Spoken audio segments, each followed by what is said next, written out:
Hello friends, once again welcome back all of you in S pharma. आप सभी कैसे हैं? आई होप कि आप सभी ठीक ही होंगे।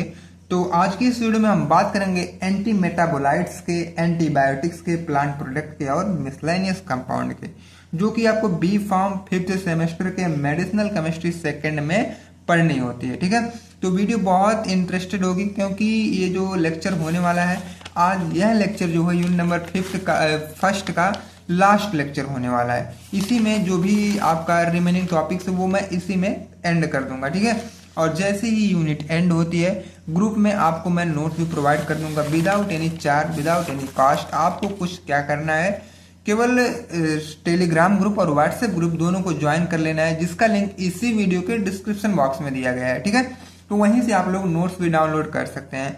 तो चलिए सबसे पहले हम आपको सिलेबस इंट्रो करा देते हैं। ये मेरा मेडिसिनल केमिस्ट्री का सिलेबस है और कुछ लेक्चर ऑलरेडी आपके अपने यूट्यूब चैनल एस फार्मा पर अपलोड हो चुके थे। ठीक है, इसमें से बचा था हमारा anti metabolites, antibiotic, plant product and miscellaneous. ठीक है, तो इतना हम जानेंगे और उसमें कौन सी ड्रग्स आती हैं उसको भी हम लोग साथ में देखेंगे और मेन फोकस करेंगे अपने जिसपे हमारा स्टार बना है, जैसे मर्केप्टोप्यूरिन है, मेथोट्रेक्सेट है। ठीक है, दो पे तो मेन फोकस करना है। तो चलिए फ्रेंड्स, देखते हैं हमारी इस वीडियो में क्या कुछ खास होने वाला है। एंटी मेटाबोलाइट्स, अब सबसे पहले हम डिफिनेशन जान लेते हैं एंटी मेटाबोलाइट्स के।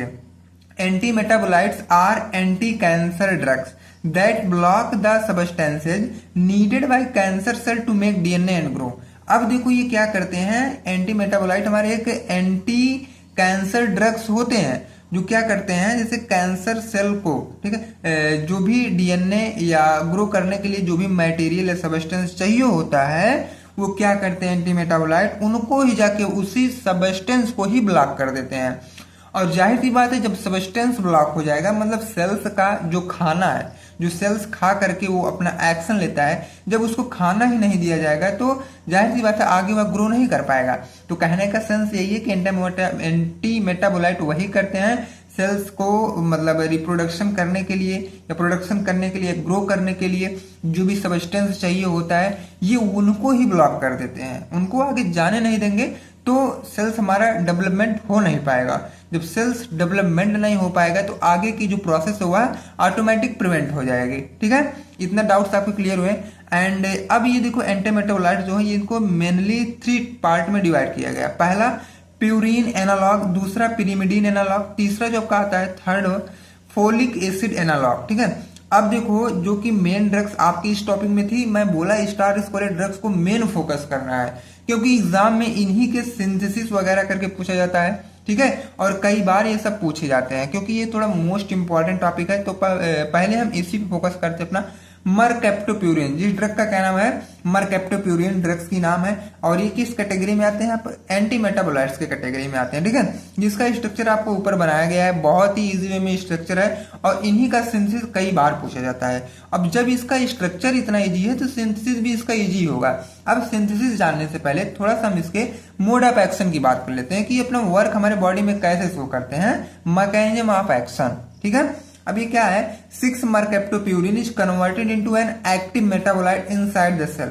ये जो 6 मर्केप्टोप्यूरिन होते हैं ये हमारे अंदर जो है सेल के अंदर ये एक्टिव मेटाबोलाइट हो जाते हैं, मतलब कन्वर्ट हो जाते हैं एक्टिव मेटाबोलाइट में। ठीक है, इतनी पहले स्टेप में ये हुआ।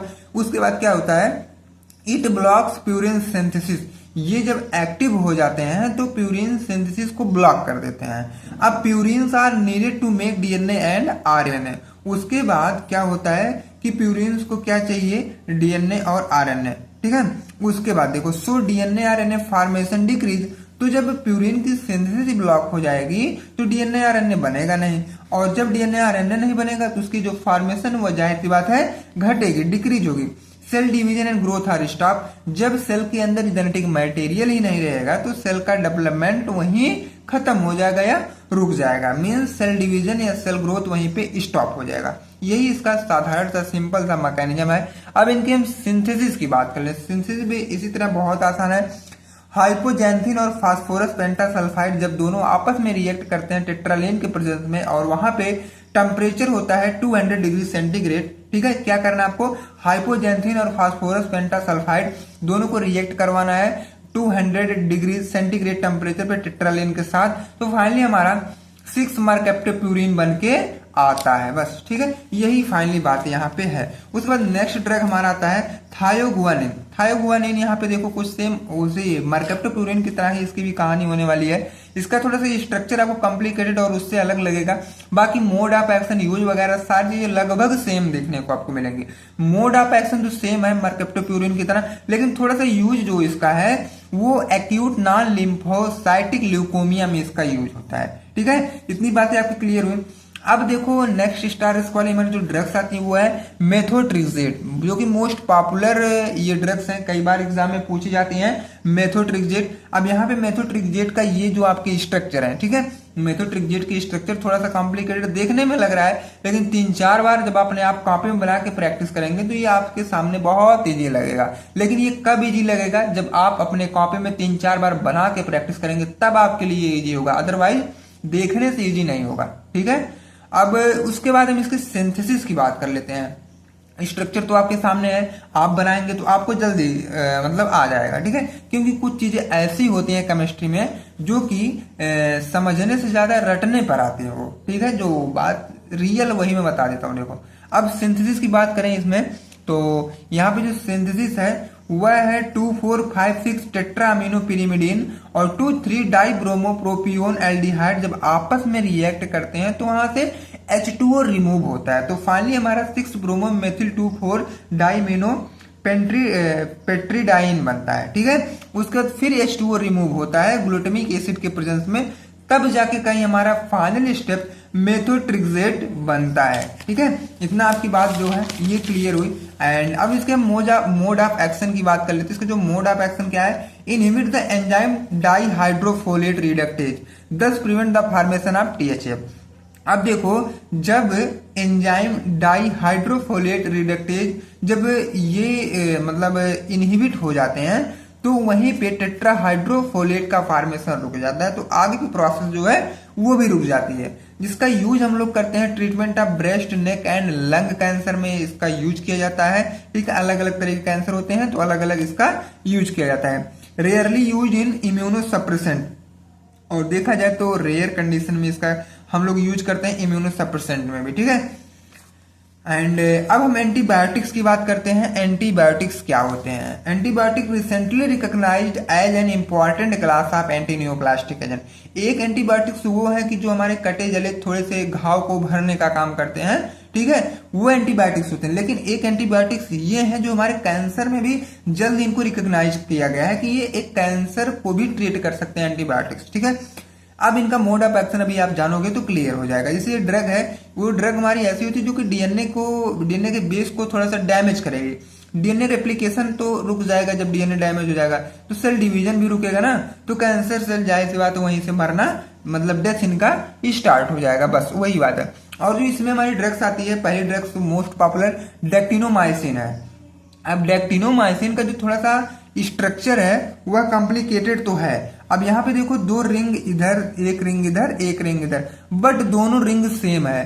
थोड़ा इसमें एल मेवल और SAR एल प्रो लिखा गया है ना, तो इसका शॉर्ट फॉर्म लिखा गया है, बाकी लॉन्ग फॉर्म में इसके सामने पेंसिल से बनाया हूँ।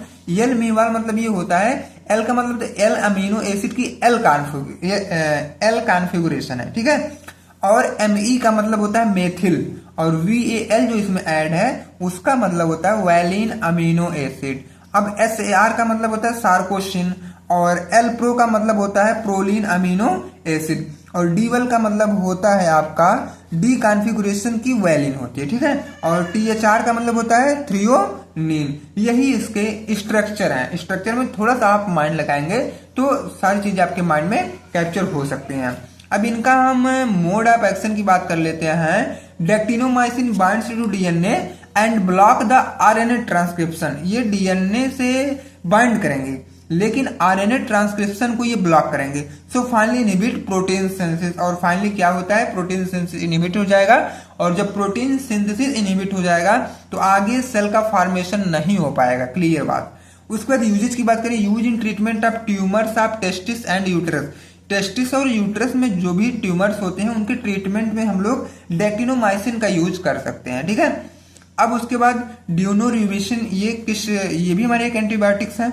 अब इसका देखो, it comes under the class of anthracyclines obtain from streptomyces peucetius. ठीक है, ये देखो एक एंथ्रोसाइक्लिन्स क्लास के भी ये पार्ट है, और ये हमको मिला कहां से, स्ट्रेप्टोमाइकस प्रीवेक्टस से मिला, प्रीवेक्टस से मिला।